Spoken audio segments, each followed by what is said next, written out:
There's an abandoned motel called the Royal Hawaiian Motel that has been deserted for over a decade. I often explore urban areas on my own, sometimes at night, and decided to visit this motel in Baker, California. During the day, the heat is unbearable, so I chose to go at night. It was easy to access, with no fence or security to get past.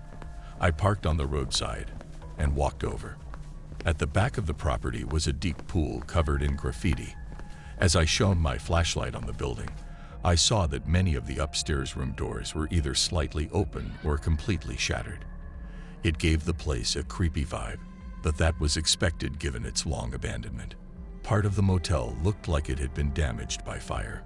I wandered around the exterior for a bit. The night was quiet, with no passing traffic, just the sound of my footsteps crunching over debris. Suddenly, I heard a voice nearby, which made my blood run cold. It sounded like a woman. My instinct in these situations is to hide, so I ducked into one of the ground floor rooms and turned off my flashlight. After a minute of silence, I turned it back on. The room was covered in graffiti, with only a dusty old mattress and a small dresser. I wondered if homeless people might stay there, but it seemed too remote. I continued exploring, peeking into each room on the ground floor. Each one was similar, filled with old furniture and more graffiti. Then, I heard a crash from above. My heart skipped a beat. I went outside and pointed my flashlight up at the walkway. Summoning my courage, I decided to investigate the upstairs rooms. Each room was a mess of debris and old furniture. As I walked further, I heard a slow, rhythmic banging sound. Someone was there. I approached the source, announcing myself as an explorer, meaning no harm. Peering into the dark room, I thought I saw a person by the back wall. The smell of feces was overwhelming.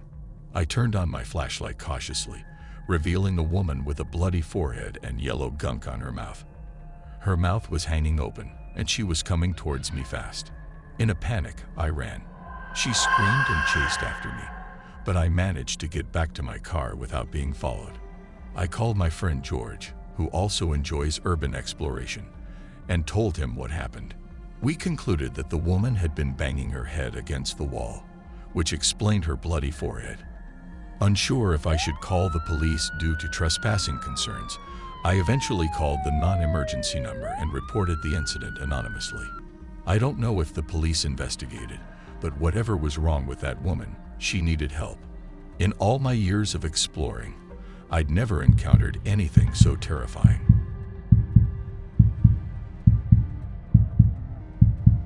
A few years ago, I lived in a small town, and my family decided to move us 4 hours away to escape the local drama. While my parents were out of town looking for houses, I invited my friend over and called my cousins for a little road trip.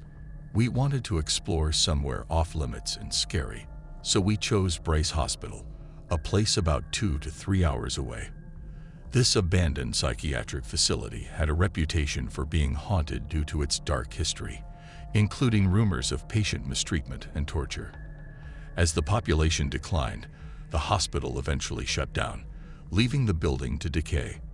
We set out around 11 p.m., aiming to arrive by 2 a.m. The car ride was exciting, and we were all pumped for the adventure. We reached our destination around 2:43 a.m. and stopped at the beginning of the dirt road leading to the hospital. After a few minutes of hesitation and a bad feeling about the place, we decided to proceed. The road seemed endless, overgrown with grass and branches, and it was pitch black. We finally arrived at the massive, decaying building, with vines covering the walls and an old vine-covered water fountain in the parking lot. We turned off the car and got out, exploring the building. The walls were covered in graffiti, including pentagrams. We made our way up the dilapidated stairs, eventually climbing a ladder to reach what was left of the roof. We noticed a light at the front of the building, like a phone light, but it disappeared when we called out. My cousin led us to another room for safety, but I had a bad feeling and wandered into a nearby room. It was filled with old mattresses and more graffiti. I heard a faint sound, like a rock hitting the window, but didn't think much of it. We regrouped and decided to check out the basement. The stairs were smashed, making it difficult to reach the bottom. As we rested, we heard a voice from the back of the room. My cousin cautiously approached, shining his light around. He spotted someone squatting and facing the wall. My cousin backed up slowly, and we all began to leave. He called out to the man, who turned and stared at us blankly before letting out a wild scream and charging towards us. We all screamed and ran, climbing out of a window and into the woods behind the building. I ran into trees and felt my body aching, but eventually caught up with my cousins in a clearing. We found a trail and tried to find our way back to the car, but went in the wrong direction for an hour before turning back. We finally saw the building again and felt relieved knowing the car was close. As we approached the car, we heard rustling from a bush. A rock flew out, hitting my friend, and the man emerged, forcing us to run for the car. He was far enough behind that we managed to get in, lock the doors, and start the car. The headlights illuminated the man running towards us, banging on the windows with a glass bottle. We sped away, and the drive home was silent, each of us in shock. My body was shaking. After that night, none of us ever wanted to go urban exploring again.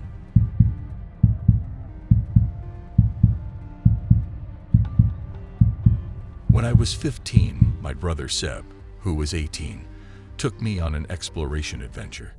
Seb loved exploring creepy places and had heard about a huge abandoned house nearby from a friend. He didn't want to go alone, so he brought me along. We parked the car in a hidden spot covered by trees, and the house was not visible from there. We had to walk down an old concrete road that was cracked and overgrown with weeds. As we walked, we noticed a woman behind us.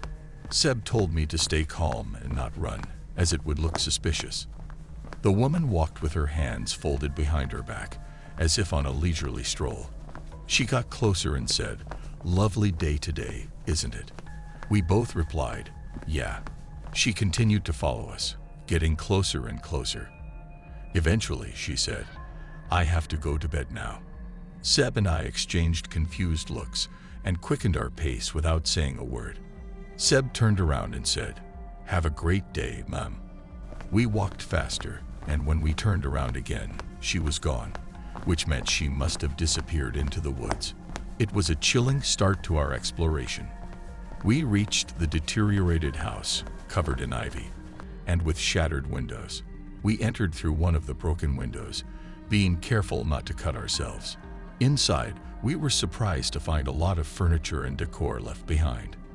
The kitchen still had food items in the fridge, which smelled horrible when we opened it. After exploring the first floor, we went down to the basement. It was messy, with loose papers and garbage everywhere. The carpet was faded blue, and a bit of light came through the small windows. Suddenly, we heard a distinct thump from upstairs. We froze, waiting for another noise, but after a few seconds, we assumed it was just the house settling. There wasn't much more to see in the basement, so we headed upstairs. At the top of the stairs was a bathroom, and to the left was a small hallway leading to an open door. Seb and I entered the first room, a bedroom with a double bed and an antique dresser. Seb left the room first and called my name in a concerned tone. I stepped into the hall and saw what he was looking at. The woman from earlier was standing in front of a bed in another bedroom down the hall. She was still smiling and asked, "Do you want to see what's behind my back?" Seb yelled, "Fuck you," and pushed me to start running. We sprinted out of the house, and I couldn't help but look back, expecting to see her in one of the windows, but she wasn't there. We ran until we were out of sight of the house and kept going, even though I was out of breath. When we finally reached the car, I was so exhausted I almost threw up. Seb drove us home, and we couldn't stop theorizing about what had just happened. We thought maybe she was a mentally unstable woman living in the abandoned house. The big question that still haunts us is, what was she hiding behind her back?